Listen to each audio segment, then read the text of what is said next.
Hi, welcome everyone, and thank you for joining me. We're going to get started. My name is Ronald, and I'll be your webinar host. Before we get into everything, I want to share a bit about this webinar. This webinar is sometimes called a hybrid webinar. The presentation you are seeing and hearing is recorded, but if you are attending this webinar in one of my scheduled sessions, then I am live in the chat window on the right to answer any questions you have as you watch. This allows me more opportunity to interact in the chat and drop a whole bunch of resources for you as we go. Feel free to submit any questions there you have throughout the presentation. Also, if you have to step away for a minute or leave early, don't worry. I'll follow up with all attendees with a replay video that you can watch on demand. The goal for this presentation is to present best practices for your next peer-to-peer fundraising campaign. First off, I just want to say thank you. I know many of you are working long hours, balancing the personal and professional to further the missions of your nonprofit. Thank you for what you're doing in your community, and thank you for taking the time to sit in on this webinar. I know what it means to block out part of your day. I appreciate it very, very much. Here's the obligatory About Me slide so you'll know who's chatting with you today. My name is Ronald Pruitt. I'm the president and founder of For a Good Cause. I've been helping nonprofits build websites and raise money online for over 22 years. I live in Kennesaw, Georgia with my wonderful wife, my lovely mother-in-law, and our two awesome teenage kids. My company, For a Good Cause, is an easy-to-use, effective, and affordable online fundraising platform for small to mid-sized nonprofits.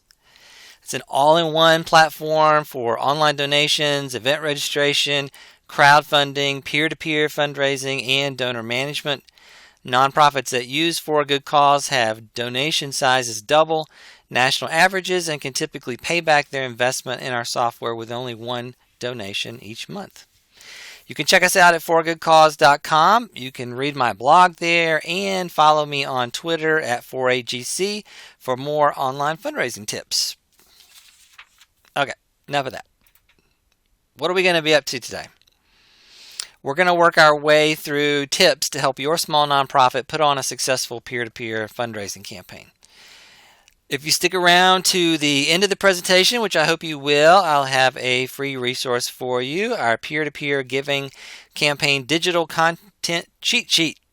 That's a mouthful of a name there. That will provide you with sample templates for campaign solicitation emails, thank you emails, Facebook calls to action, Instagram posts, all types of content for your next peer-to-peer campaign. As we go along, if you have questions, post them in the chat. Again, if this is one of our scheduled sessions for this webinar, I am in there available to answer them. If I don't get to your question, I will certainly follow up with you after.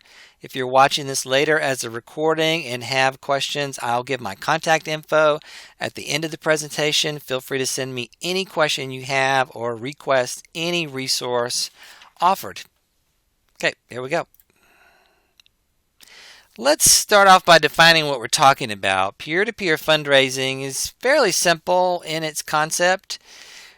Your nonprofit supporters get their own fundraising pages that they ask their own friends and family to donate to. Now, though each fundraiser collects money through their own peer-to-peer fundraising page, your nonprofit supplies the software and any supplemental materials to help them raise this money. You might also hear peer-to-peer called other terms, social fundraising or friend-to-friend fundraising. It's basically friends asking friends for online donations on your behalf. So why should this fundraising method matter to your nonprofit? Okay, let's think about it. So would you be more likely to make a donation to a friend or family member or some random organization that asks you out of nowhere? By having your supporters ask for donation, the trust already exists there. That increases the credibility of your appeal and can lead to more donations. A study of email solicitations found that 1 in 4 solicitation emails from a peer-to-peer fundraiser resulted in a donation. That's versus 1 in 1,250 sent by the organization themselves. That's the trust factor.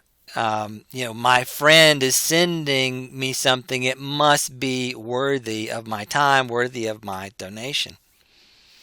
Peer-to-peer fundraising also expands your reach, getting your message in front of donors you might not have access to. You get introduced to the social networks of your fundraiser, their friends, family, colleagues, people they are connected to in real life and on social media. It also gives your core fans, these peer-to-peer fundraisers, another way to support you. They can now fundraise for you instead of just sending you their own personal donations. This increases their engagement and makes them feel like champions for your cause.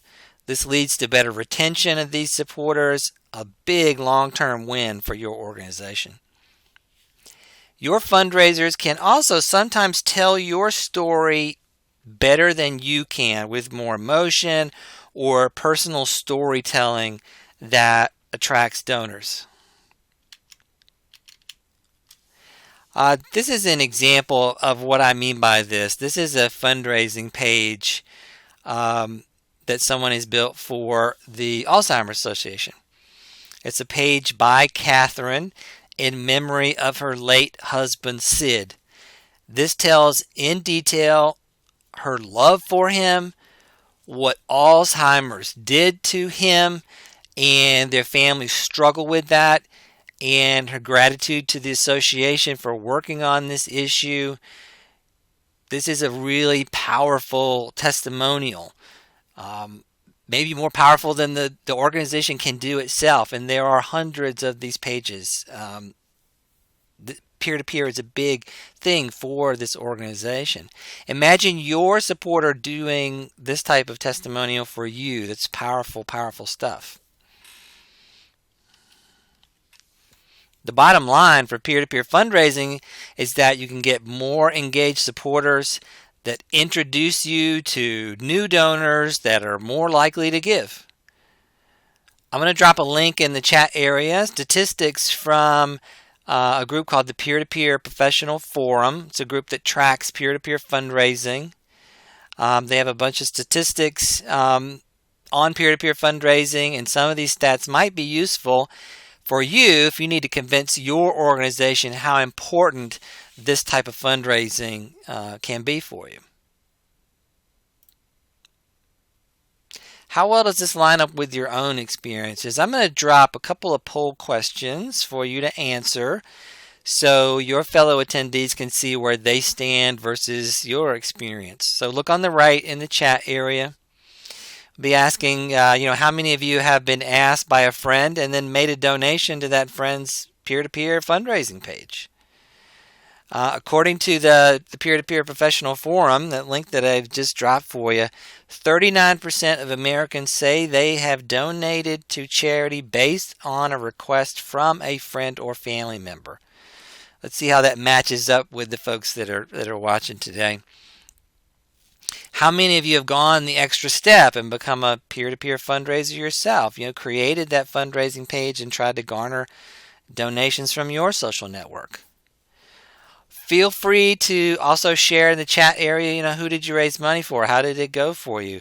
I know everyone would love to hear your experiences. And as I go through this, post anything in the chat that you want to share that you think can help anybody else, attending this webinar. Thanks so much for answering those. Next, to kind of see how peer-to-peer fits into your overall fundraising plans, let's look at some types of peer-to-peer campaigns that you can run. Now, peer-to-peer campaigns typically fall into two broad categories: time-based campaigns or year-round, or sometimes called rolling campaigns. Time-based campaigns are just that, campaigns to invite supporters to fundraise you for a particular time period, typically 1 to 2 months. Time-based campaigns are typically nonprofit-led and are tied to some event the nonprofit is holding, or a project you're working on, or a need that you have, maybe a date on your nonprofit calendar. You're asking supporters to build a page and fundraise for you, maybe as part of an event, or maybe to help you reach a very specific goal for a specific need. Rolling campaigns are an opportunity for your supporters to fundraise for you any time of the year, and the campaigns are not necessarily tied to any event or any very specific campaign that you're holding. These campaigns are typically do-it-yourself campaigns tied to events in the supporters' lives. You encourage them to fundraise for you in connection with events such as a birthday, loss of a loved one, graduation, or personal challenges they might want to take, like growing a mustache or losing weight. With these campaigns, you're setting up your website to encourage do-it-yourself fundraising and providing the tools and encouragement for them to be successful in their efforts. I'm kind of a visual person, so hey, let's look at some examples to help visualize these two types of campaigns here. Let's start with a year-round rolling campaign.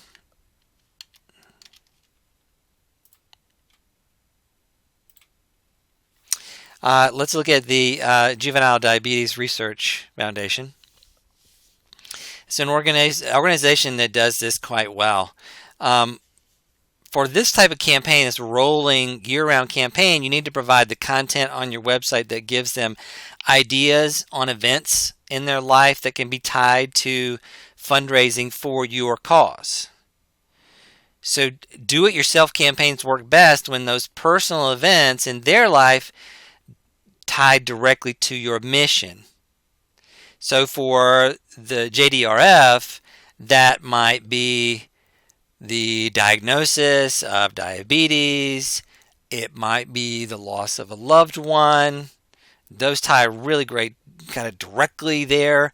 And then they've got the other things that are very typical for rolling campaigns: special milestones, birthday, graduation, personal event, athletic type challenges, or just, create your own, be creative there. So if you're thinking about ideas for you in rolling campaigns, again, try to think about things that kind of directly connect to your mission. So, a hospice might offer ideas on in memorial fundraising. An education-based nonprofit might offer ideas on honoring maybe a recent graduate. You're going to need a lot of education on your site to show potential fundraisers why and how they can fundraise for you. JDRF does a good job of that. They've got examples. They've got kind of step-by-step little how-to guides. Create a page, share your story, make an impact here. They're giving you the tools, frequently asked questions. They've got a lot of education here to make it as easy as possible on you to fundraise for them. And the simple kind of call to action here to become a fundraiser, this is part of their year-round marketing and communication with their community. Later in the presentation, I'll talk about how to nurture these fundraisers and help them be successful. I'll drop an example to this site in the chat area, and we'll drop examples of lots as we go there. Another rolling campaign example I'll link to is Project Cure. This is one of our clients, and they've raised over $1 million through peer-to-peer fundraising pages. They do a combination of do-it-yourself fundraising by supporters, plus sort of year-round project-based fundraisers, fundraising for a particular region of the world they're delivering medical supplies to. It's just a good example of making peer-to-peer a prominent part of your fundraising mix, and having sort of a year-round, rolling campaign. You can see the action word here, fundraise. It's one of their main navigational elements, so it's very important to them, and it leads you right into a page here to create your own fundraising page.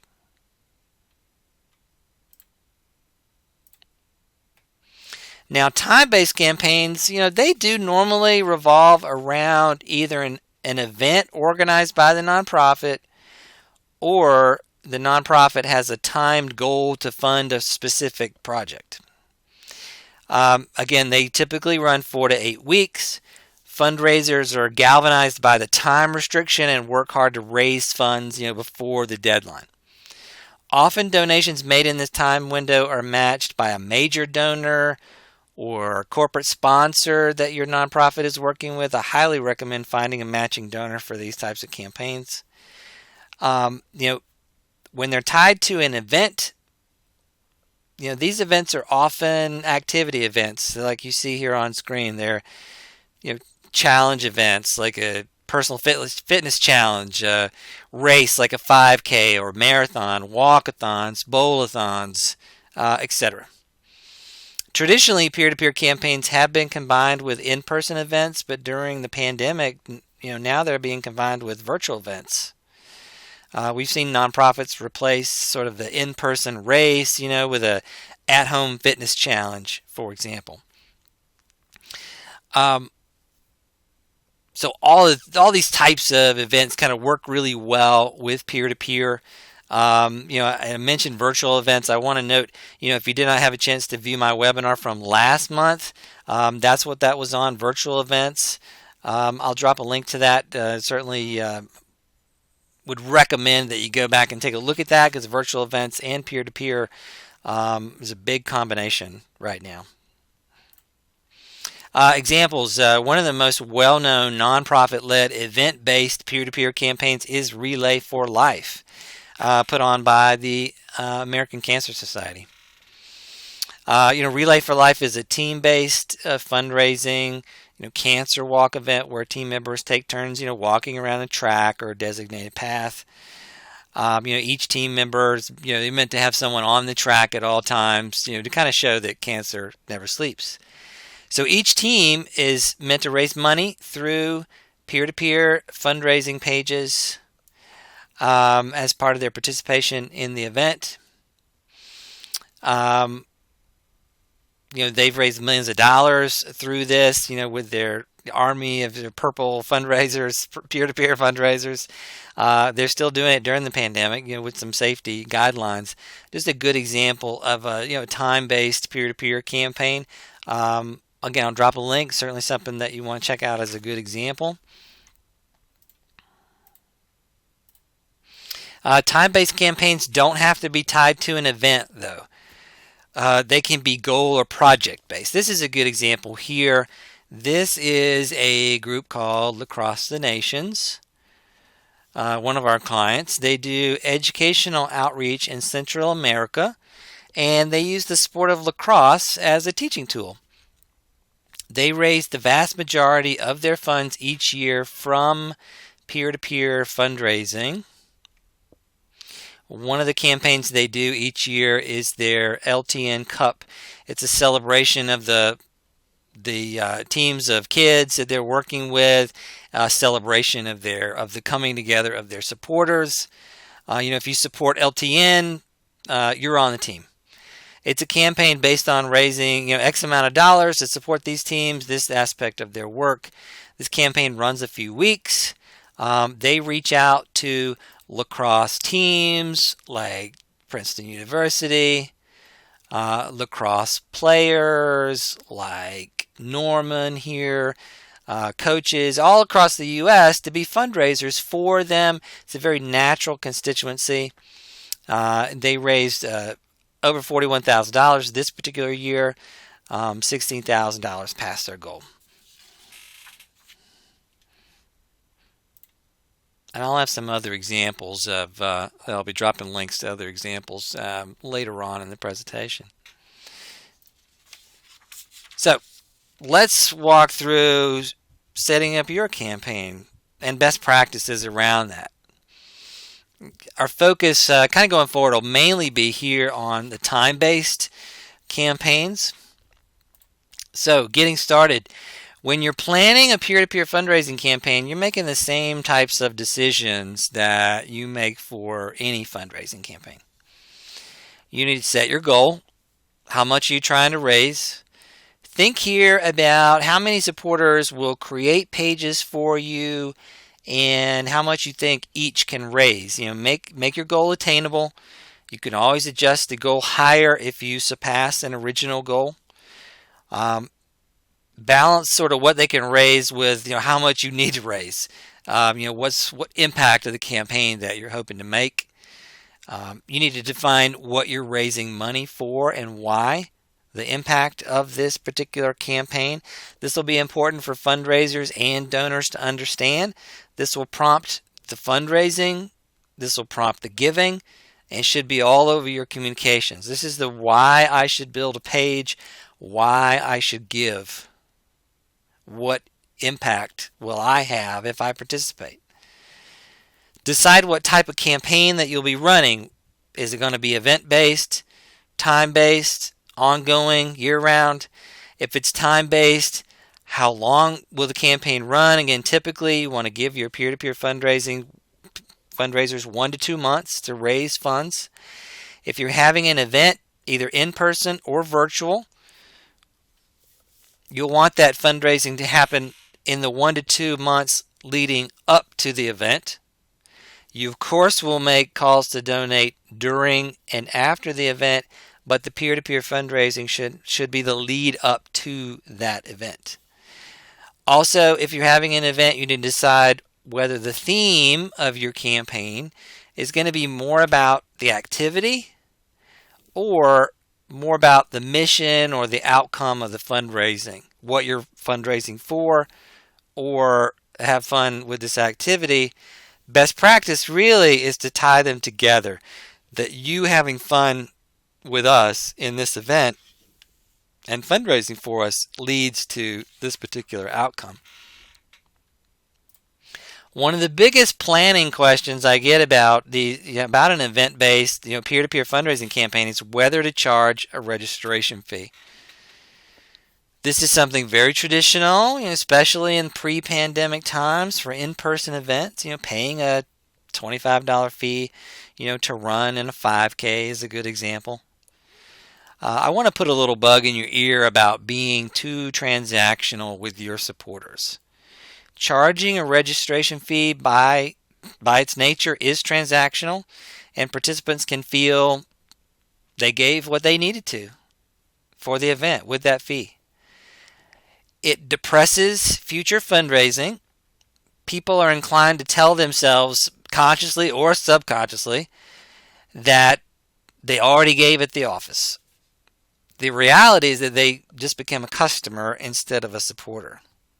In a study in 2019 by Blackbaud, they found that participants in events without registration fees were more likely to join a team and fundraise. They're more inclined to make a self-donation on that fundraising page and typically raise more money from more donors. There's no real right or wrong answer here. You want to crunch some numbers to see what gets you the most money. Where is most of your event money coming from? How much do you need from the donation side to maybe let go of the fee? I'd recommend experimenting with no registration fee events combined with peer-to-peer to see if you raise more money.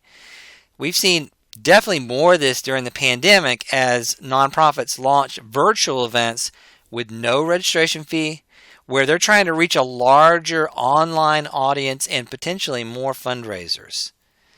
Again, watch my webinar from last month on virtual events. You'll see examples of exactly what I'm talking about. And a bonus tip, for peer-to-peer combined with an event, don't forget those sponsorships. You can take some of the burden off your fundraisers and replace that registration income with sponsorships of these campaigns. And employees of those sponsors might be good fundraisers for you, which leads me into my next slide. One of the biggest reasons your peer-to-peer campaign will be successful is because you have targeted the right group to be fundraisers for you. You want your core supporters fundraising for you, those that know you the best, love you the most, and have good social networks. those with the ability to reach more donors. This might be your board, your volunteers, those that praise you on social media, those that give to you, those that you've helped with your programs. Of course, if you're holding an event, you want to target those that have participated in your events before. In that same study by Blackbaud, returning participants raised 3.5 times more than first-time participants. I love the concept of designing a peer-to-peer campaign just for one of these supporter groups. You could, for example, launch a campaign just for volunteers where they use their fundraising page to tell the story of why they volunteer. Then they ask their friends and family to support their volunteer efforts with a donation. This could work with donors, why I give, or the board, why I serve. So before you launch your campaign, think about who would make a good fundraiser for this particular campaign. Look in your donor database or CRM and list out the top 20 people who you are going to personally invite to join the campaign as a fundraiser or ambassador or team captain, however you want to name their involvement. Try framing the ask as an invitation to be part of the campaign's inner circle. You want to make your core supporters feel special, because they are, and let them know that they are part of a select group that will help ensure that the campaign is successful. Let's share what you think with the other attendees here. I'm dropping a new poll. Look on the right to answer. Who connected with your organization do you think would be the best fundraisers for you? Is that the board, volunteers, folks you've helped? Think about that and answer. I'm going to make a suggestion later in the presentation, but answer. Tell your fellow attendees what you think. Who could you target? I'll give you a moment there to answer that. Okay. You know what you're raising money for, how much you need to raise, and the theme of your campaign. You know where your revenue is going to come from and who you're going to ask to be a fundraiser. Now you got to set up a platform where all this fundraising has got to get done. There's a lot of fundraising platforms out there. To pick a fundraising platform that's right for you, I would look for these qualities. First up, a high ranking in customer support. All platforms are different with different features, but if you know you have a partner that will support you, then you can succeed. Nonprofits and your fundraisers often don't have a lot of technical expertise, so look for tools that are simple and easy to use. Make sure the platform presents your brand above theirs. Showing your brand is going to contribute to your online giving success. Branded pages can earn 6 times more than unbranded pages.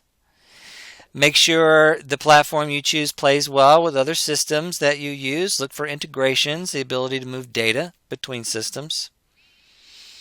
And finally, make sure that you can run your campaign without breaking your bank. Many nonprofits jump on platforms for peer-to-peer that take huge platform transaction fees in addition to the credit card fees that you already have to pay. These additional platform transaction fees can run 5, 8. I think GoFundMe now tries to charge donors 15% of the donation. Try to find a platform that does not charge those percentages. You'll be able to keep more of what you raise, more going to your cause. I'm going to use an example campaign from For a Good Cause to show you the pages that need to be created on a peer-to-peer campaign, how they might work. You might use a different platform than ours. That's perfectly fine, but this will help you see the pages that are typical, the types of pages that need to be created for your campaign. This is Family Promise of Gwinnett County. It's a group that works on homelessness in Gwinnett County, Georgia. They recently ran a time-based peer-to-peer campaign called Night Without a Bed. They normally have an in-person event each year where they actually race beds down Main Street. This year, due to COVID-19, they did a virtual challenge campaign where you would basically sleep without a bed to, as a homeless person might. So let's go through the pages on their campaign. So on a peer-to-peer campaign, you first need to set up a campaign landing page. This is kind of the central hub. This is where you are promoting the campaign. You can place content, video, and images that are going to try to do two things: encourage people to donate and encourage people to fundraise for you, to become a fundraiser, to create a page. This page tracks the overall progress of the campaign through a progress bar or thermometer.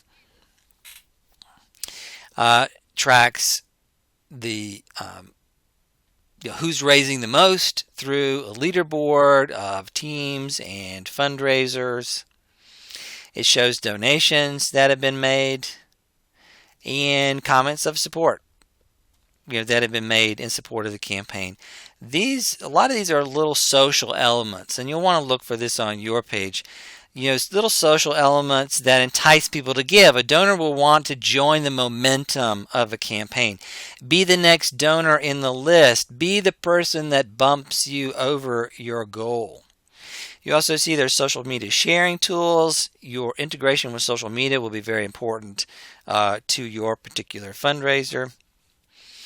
So donors come, they click on a particular fundraiser they want to give to. So your fundraisers are going to create pages like this one that have their photo of themselves or their team and a story of why they support the organization. These pages should be simple. You want to make it as easy as possible for these pages to be created, so they should not be complicated. An image, a headline, and a little story is really all you need. And you want to make it, when you make it easy for them, on the back end, you can suggest a goal. You should, look for ways to suggest a goal for them or a story that they can just drop in on your behalf. The more content that you can load for them, the easier it's going to be. So a donor will click from the fundraising page to go to a page where they can donate. And you want that to be a simple, easy, one-step giving process. So these pages are landing page for promotion, to encourage people to become a fundraiser and build their page, to donate, find folks that they want to give to and make donations. Simple, straightforward. On the administrative side, Family Promise, they have tools that allow them to moderate any content of any page, track the progress of all the pages that are fundraising for them, see donations and pages that are created. They get alerts for those. Regardless of your chosen platform, build a welcoming landing page, an easy way for people to create their own fundraising page, and then take donations through that page.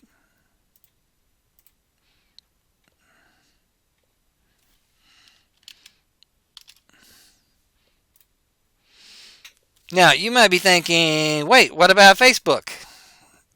So recently, Facebook has set up a way, Facebook users can raise money for a charity. They can build a fundraising page and invite their Facebook friends to give to that page. So should you just run a peer-to-peer campaign there? Let's go through some pros and cons here. So on the pro side, doesn't really cost the nonprofit anything to encourage these types of fundraisers. The pages are easily shared on Facebook, and if someone has a ton of friends, they can go viral for you. On the con side, you may not know who's fundraising for you or who has donated to any particular campaign. Facebook does not share contact information with you. So without that information, you're not making any direct connection between you and the donor, which makes it pretty hard to retain that donor and get them to give again to you. So the donor and the fundraiser really are connected to Facebook, not your cause. So it's not the case in the example I just showed from Family Promise, because they're running their campaign under their own control with pages that they've created with their brand, with money that flows direct into their bank account. They get all that contact information from donors. So what I recommend is use Facebook fundraisers maybe as an add-on to a campaign, or use them in a rolling year-round fashion. So you might dedicate part of your website where you talk about fundraising for yourself to say, hey, you can do this on Facebook. If you use Facebook, let your followers and fans know that they can do this for you. Post comments on Facebook. Hey, did you know you can do this? Or if you're running a time-based campaign, maybe offer this as an extra add-on to your Facebook followers. But for most campaigns, you want to drive your traffic into a campaign that you are running yourself on your own branded pages. You'll get that money flowing directly to you, and you'll make a closer connection with the fundraisers and donors because you're going to get all their contact information. I'm curious if anyone out there has done a Facebook fundraiser or been the beneficiary of one. Please post any experiences that you've had in the chat window. Okay, let's get people fundraising. I recommend doing a kickoff call with those 20 or so people that are going to be your lead ambassadors. One of the nonprofits that I've worked with, the Veterans Resource Center, has a dance competition each year. So the dancers will compete in the event and then raise money online. So before the event, they have the dancers actually come to the facility, get a tour of their work, and discuss the event and their fundraising. They basically get trained on peer-to-peer. During the pandemic, this, of course, can be accomplished over Zoom instead of in person. So in your kickoff call, you could go over key dates of the campaign, go over messages that you want to communicate to donors, show them how to build their fundraising page, how to promote it. Don't forget to thank them. It's because of their core support that your mission, that you can have the impact that you do. You want to make them, again, feel they're part of this inner circle. Then you can kind of go into a soft launch mode where these key supporters will build their fundraising pages and get the campaign started for you. Next, you'll be ready for that hard launch. So update your website to include a call to fundraise with instructions on how to get involved and a call to donate to the campaign. Spotlight the campaign on your homepage and keep it spotlighted throughout the 1 to 2 months that it'll be live. In the first couple of weeks of your campaign, send out a series of emails asking your broader list of supporters to become fundraisers for you and with information on how they can get involved.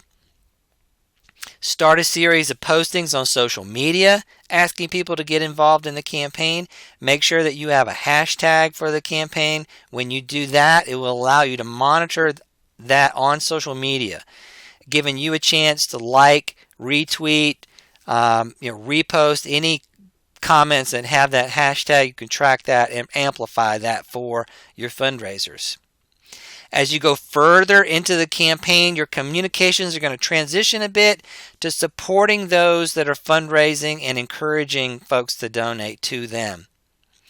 The St. Baldrick's Foundation is a good example to look at for some good communications. Participants shave their head in solidarity with cancer patients while raising money online. Their website, their social media postings are great ones to take a look at. They not only talk about how to get involved, but why. So as you communicate with participants and donors through the campaigns, you'll be focused not only on the fundraising and the donations, but also spotlighting the impact of your work. That's what's going to drive the giving. So post that kind of content as you go through that.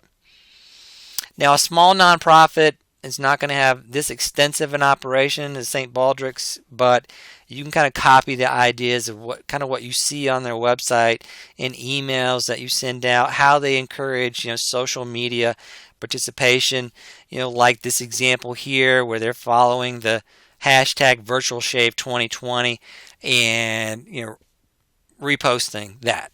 So follow them on social media, definitely.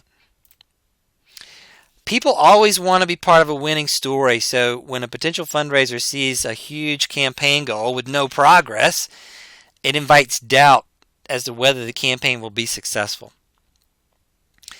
Potential donors and fundraisers want to see that there's momentum already built up, so they want to see that, I want to get involved in something that's already having some success.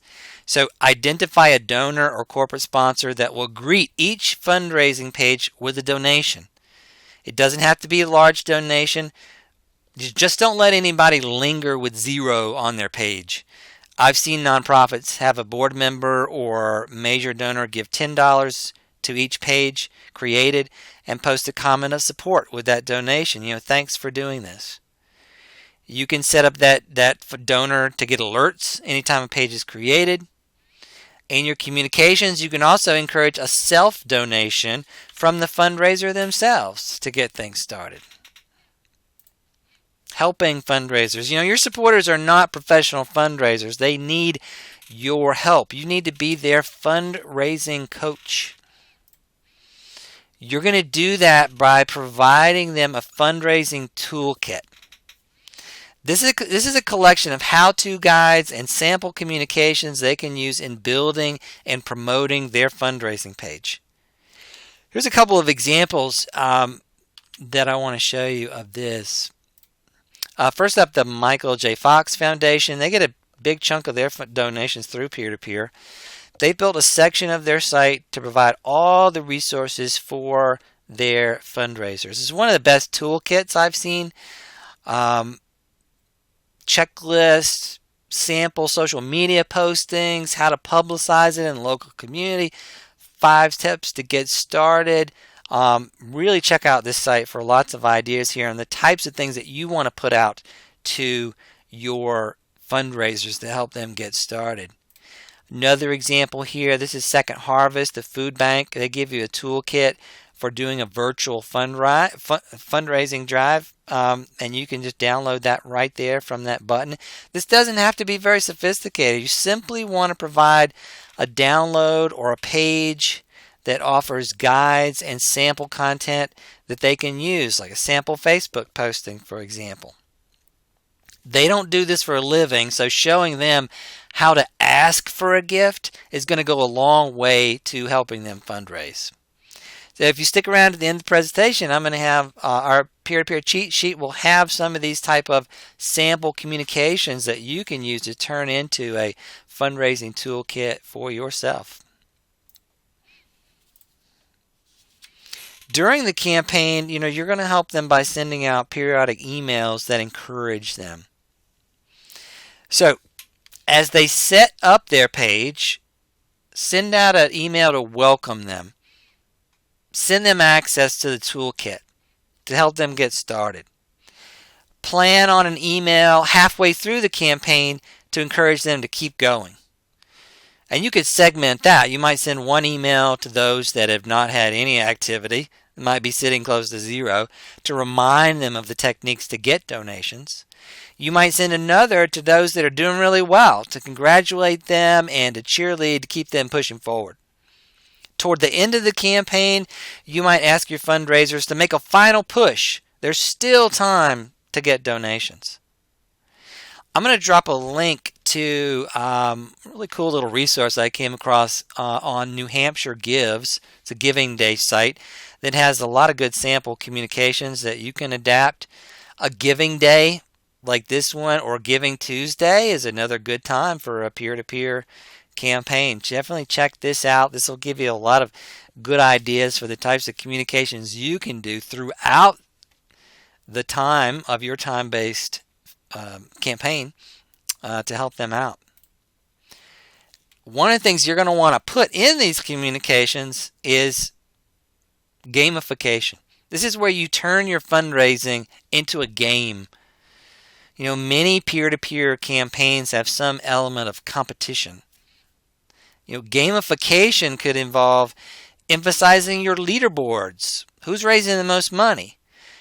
Offering prizes maybe to your top fundraisers.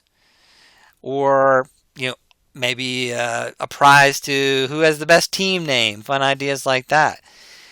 In your communications, you can give a shout out, who's raising the most money, encourage others to top that person, kind of turn it into a competition, into a game. I went to Auburn recently. I got a fundraising email from them prior to the game with Georgia a few weeks ago. Hey, we're raising money. We're competing against Georgia. Help us win. That's just an example there of gamification. Unfortunately, Auburn lost that game. We also lost the fundraising challenge, I believe, as well. Imagine your maybe volunteers trying to beat your board, or running teams battling it out, to raise the most money for your virtual 5K. You should also employ this technique with your overall fundraising goal. For example, use how close you are to your overall goal as a final push to raise money in those final days. Don't forget that you are your fundraiser's best cheerleader. Make sure you are joining in to celebrate any success that they're having. Did they get a big donation? Did they reach their goal? So employ shout outs on social media. Wow, John just got a donation of $1,000. Thank you, John. Spotlight him in your newsletter or other emails you're sending out. Maybe they've got a very unique and interesting story that you can spotlight. Send them thank you messages. Keep your donor list updated on the status of their pages. Share their videos. Retweet, repost. Here's a couple of examples. Alex's lemonade stand. And making a shout out here to Tony, calling him a hero. Here's a post from Charity Water for Felina, a fundraiser that's done a fundraiser for them for 9 of her birthdays. That's a great example of a year-round, rolling campaign of doing that for your birthday. Once the campaign is over, you're not done. You've got a few things that you want to accomplish here. Now, since I'm giving this presentation during a global pandemic, I want to offer you an idea that I'm seeing now a lot after peer-to-peer campaigns are completed. That's inviting your fundraisers, especially those team captains, those big ambassadors, back online for a virtual celebration of the campaign.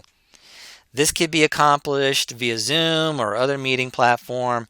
You might spend 30 minutes or so, maybe in a virtual happy hour, thanking your supporters, celebrating, meeting your goal, letting them know, how much longer you'll keep their pages open for. If you're really bold and maybe you're not there to your goal yet, you could ask them for an extra gift to go over the top so you can build in some fundraising into this event. You could use it as a time to spotlight what you're going to do with the money, reinforcing why the campaign was so important. I just really like this idea. Bring everybody back together to celebrate. We did it. You guys raised all this money for us. Look at the good that you're doing. Thank you, thank you, thank you. Build as many thank yous as you can into that celebration. And whether you're having that type of celebration or not, you've got to send out the thank you messages. Huge part of what you're going to do after the campaign, of course. You're sending out messages via email and on social media to both the donors and the fundraisers. Of course, your donation page should send out an automatic, thank you to the donor, but you need to follow up with more personal communications. One of our clients, a group called the Mission of Our Lady of Angels, they do a lot of peer-to-peer fundraising in conjunction with runners running in the Chicago Marathon. They actually send a personal email to every fundraiser, and I think they're in the hundreds of folks that work with them, highlighting what they did for them and thanking them for their support. It's always a good idea to include a last chance to give link in messages to donors. Here's what we raised, there's one more chance to give. Here's an example of a thank you message. This is from Wellroot Family Services. They had a virtual 5K, and this was the thank you message that they sent. How much money that they raised, thank you. I'm talking about the results of the virtual 5K, and they included an auction,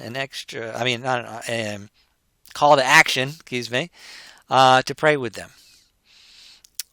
Simple email that's going to go out to everybody to say thank you.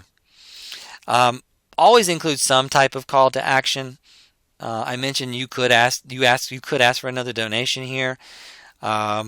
It could be to click in to see photos of the event, invite you to a virtual celebration, whatever the follow-up that's kind of appropriate for you, included in these types of thank you messages that are going to go back out. Your final task is to start working on retaining the donors you collected during this peer-to-peer campaign. These donors heard about you from a friend or family member. They might not know a lot about you yet. These donors are a little hard to retain. They might be the grandma and grandpa of the fundraiser that knows you pretty well. They might be the aunt, the uncle, the cousin, a work colleague. Sure, I'll give. Bob told me to give. You got to get them to know you so that they will stay with you and give direct to you. You started that retention effort in your thank you messaging. You thank them quickly with an emphasis on educating them on the impact of the gift. You may need to go into more detail than you normally do about the problem you're solving and how the gift makes that happen. You could add these donors to a welcome email series that educates them on your mission, maybe leads them into getting more involved, volunteering, or attending an event. Going forward, you'll use kind of digital retention methods, social media, emails to keep these donors up to date on the impact their gift is making. Once they understand that connection, they'll be more inclined to give again. And let them know that you've got other peer-to-peer campaigns upcoming. And one bonus tip that I want you to kind of stick back into the planning stage is try to emphasize monthly giving from your peer-to-peer donors. And you can do that on the donation pages that you're building in your campaign. Make monthly giving an option. This will make donors naturally retained as part of your monthly giving programs. So, if you've never done a peer-to-peer campaign, I have a suggestion for you as your first foray into this. This also works if you've done peer-to-peer fundraising before. I want you to launch a campaign with your board members. These people are also often your closest and biggest supporters. They typically are well connected in your community. When they're online, they're leaders in their social networks. And sometimes board members struggle with fundraising. They are often asked to give or ask others to give, but they may not know how. They may feel very uncomfortable doing this. Do you have board members like that? Post yes in the chat if so. I'm sure some do. Setting up a board member with their own peer-to-peer fundraising page can reduce that fear. The board member now has a place online that they can simply forward their friends to that they can give online. You'll support your board member with all the techniques we talked about during this presentation. This type of campaign can be time-based, maybe timed with an event. Or it could be a rolling year-round campaign, a page that they can just have up all the time and they could just point people to. This is an example from one of our clients, the Stonewall Community Foundation. Each board member, Zach, Jarrett, they all have their own fundraising page here. The organization helped their board members build these pages and asked them to tell the story of why they support the organization and why they serve on the board. They raised almost $50,000 in the campaign. You can do something similar to kind of try out peer-to-peer fundraising. See what works, what does not, what can you do to improve on, and do better when you reach out for that next target audience that you might work with. So that board member campaign is one piece of homework. I also want you to find a nonprofit that you believe in that's running a peer-to-peer campaign. Build a fundraising page and participate in that campaign. See how it works from the fundraiser's perspective. How did the nonprofit support you? What support would you have wanted? Use this as a sort of source of ideas. Take what you learn here, combine that with what you learn as becoming a fundraiser, put those two things together to have more success in your next peer-to-peer campaign. If you've got a peer-to-peer campaign coming up, feel free to link to it in the chat window. Invite anybody else here to be a participant. Let's do some networking if you'd like to. Finally, thanks for sticking around to this point. I'm going to drop a couple final resources for you in the chat area. First, our peer-to-peer giving campaign digital content cheat sheet. It's going to provide you with sample templates for solicitation emails, thank you emails, calls to action on Facebook, tweets, Instagram, all for your peer-to-peer donors. Feel free to adapt what is there. Make any changes that you want, make any adaptations that'll work for you. We'd love any feedback that you have on this document. Let us know how it works for you. I'm also going to drop a link in the chat area to the Peer-to-Peer Professional Forum and their big list of peer-to-peer example campaigns. There's so many ways that you can use peer-to-peer, so many types of events. You'll enjoy looking at their big list to get ideas on what you can do.